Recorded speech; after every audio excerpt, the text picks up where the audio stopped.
Hey everybody, it's Casey Cadaver here with the Roxy Horror Casey Show with number 19.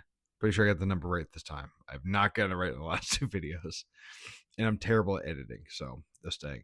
But pretty damn sure, triple checked, this is number 19 of the 31 on 31 Halloween Horror Nights. Brought to you by Cody Leach. Uh this was Return of the Living Dead 2. I had always heard about the Return of the Living Dead's. Um, Maybe even seen the first one years ago on accident, and I jumped right into the second one, right into it, while doing some crafts, some spooky crafts, siblings, and holy crap, this certainly is a movie. Um, it has been a while since I've seen a zombie movie based off like the dead actually rising from the ground, um, and being like actually reanimated corpses, buried corpses. Still due to a toxic waste spill, gas leak accident that then reanimated everything. So they still gave like an explanation as to why it happened. Um, and then they all just come out of the crypts, which to me is usually kind of scary because that's like before it's like an infection that kills the body and keeps it going.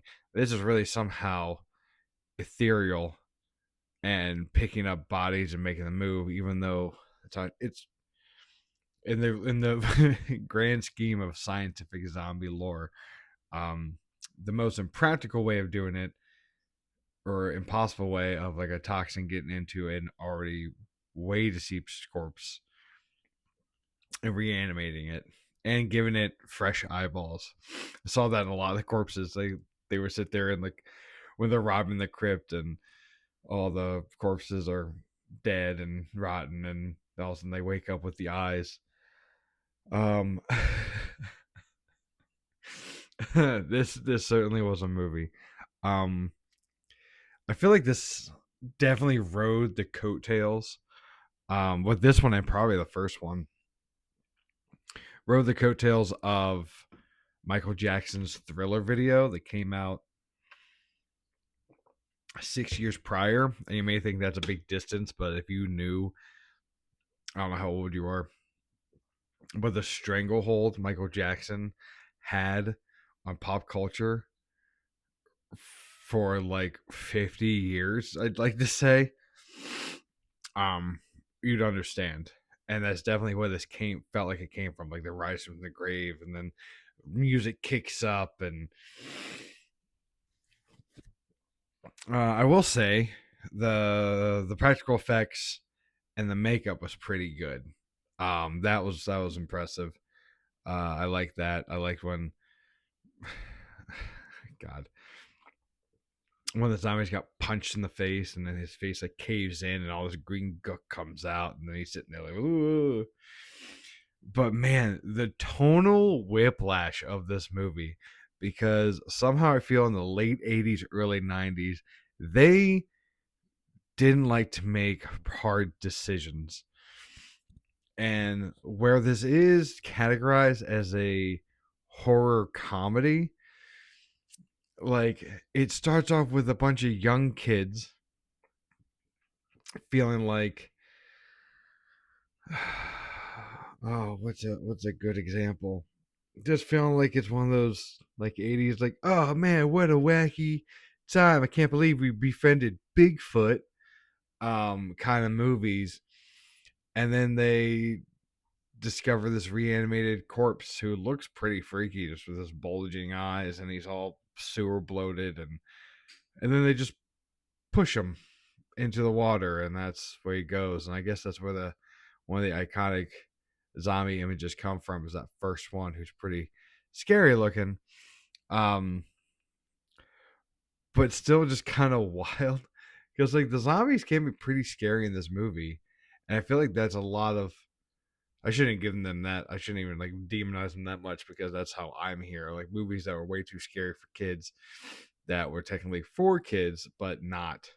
Even though this was an R-rated movie, which is very different, very interesting considering the time frame, because there's some movies back then that were PG-13 that would definitely be considered R today. So it's interesting that this was rated R. I guess just for the violence, because I don't remember there wasn't really any sexual nature to it, or even like suggested really sexual natures to it. Unless I missed it. I'm looking away for 5 seconds. Um, but I don't think there was. Except for the weird part that all the zombies stopped to watch the workout video, because that seems to hypnotize these zombies. Also, it's been a long, long time since I've heard a zombie go brains, brains. Like, even as a zombie lover for many years and growing up loving the idea, like the brains always just was the cheesiest, cringiest idea to me. Like, why would they say that? I don't know. It so that added to the more cheese, brain cheese of this movie. And then you got the actors who are just so magoo. Uh, the one dude that's like the crypt keeper slash grave robber, older man, just as one whole cartoon character. On top of that, then you got the doc. Holy shit. I remember just looking up, like, where did this guy come from? And all like the one liners he tries to give, and then on top of the kids' one liners, like, yeah, skate on that, Jack, kind of move, kind of like phrases. Especially at the end where the younger brother takes out the kid, the bully kid that gets transformed and was sick first, pushes him over the railing, and he goes, "That's why you're dead. You got a big mouth and a dead one," or something like that. It's like, what the fuck is going on? The worst part was when he comes back and the kids are fighting, and the doc comes up and he has a bottle of liquor. And he's like, "Well, your fly's down." Oh, I guess that didn't work. And then says something. He's like, "Whoa, wait!" Oh my god, it's just so quintessential late '80s, early '90s. And I remember as a kid seeing that shit and that being a major part of my personality as a child. It was just those weird, like, "Whoa, wait a minute, Buster," Looney Tunes esque acting. Man, so it went back and forth between being absolutely ridiculous and goofy to like proper horror of people getting like their brains sucked out. And then like the severed head and the animatronics looked really good, for the most part. But what I read is actually the first one had actually better effects. So some of the reviews, um, I did read some of the reviews, and it seems to be very on what my thoughts are. Um, like, you see how this was a pivotal movie for some, but my god, this probably will not go into my collection of favorited movies. It is it is a wild ride through zombie gore, bad '80s indecisive writing between being a comedy, a horror, and a kids movie. And that's the thing; it definitely felt very Gremlins esque, where you're seeing these young kids run around, um, with like these teenagers as well, and then just shit's going off the rails, and people are getting murdered and mauled left and right.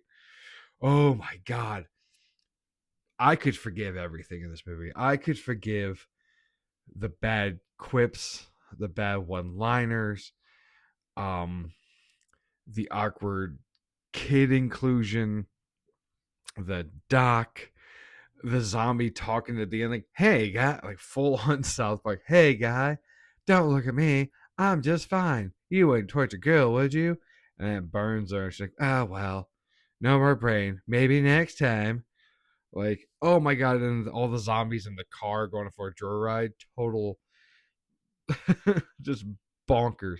I could forgive all of that if they took out that redheaded girl that screamed the entire time. Like, and when she talked, she screamed. And it was that high pitch, obnoxious, fucking 80s, 90s, just like, oh my God, he's on top.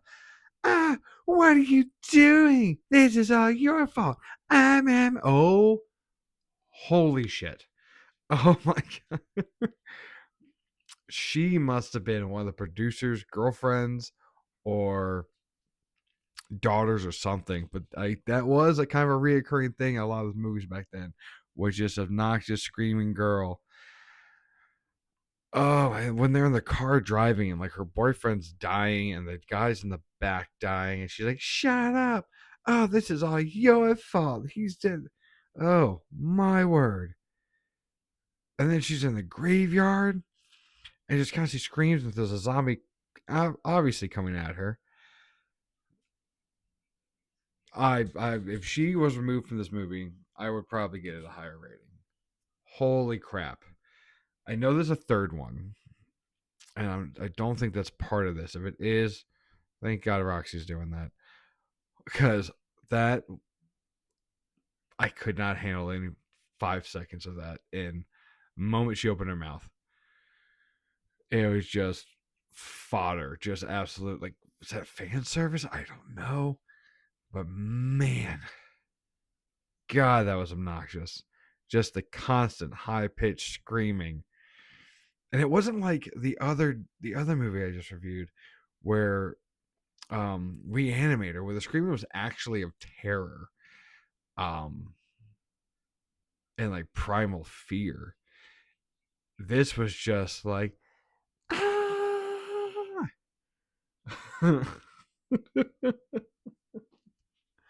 No. No, no, no, no, no. Not for me. Return of the Living Dead can return to the dead in my in my collection, my watches. For acting, for tonal shiftness, for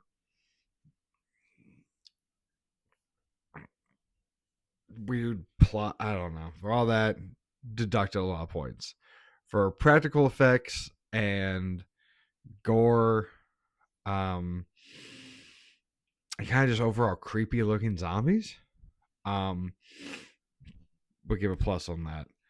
I'll give this movie a solid 5, a 5.5 if I'm being generous. Holy God. I'll probably get a lot of shit for that, but man, I do. Here's the thing, I do love bad movies and making fun of them. I do love watching bad horror. Um, if I'm in the mood for it. And I prefer movies that try to take themselves seriously and are just a little rough around the edges, because then you can still appreciate them and um just kind of make fun of the limitations they may have done in the past. Uh but this is just god awful. So Return of the Living Dead 2. Not a cadaver favorite. Can remain a cadaver. Please do not come back to life. Um Thank you all for watching. If you're here, like, subscribe. Check us out on Instagram and Facebook. We'll be posting more stuff there.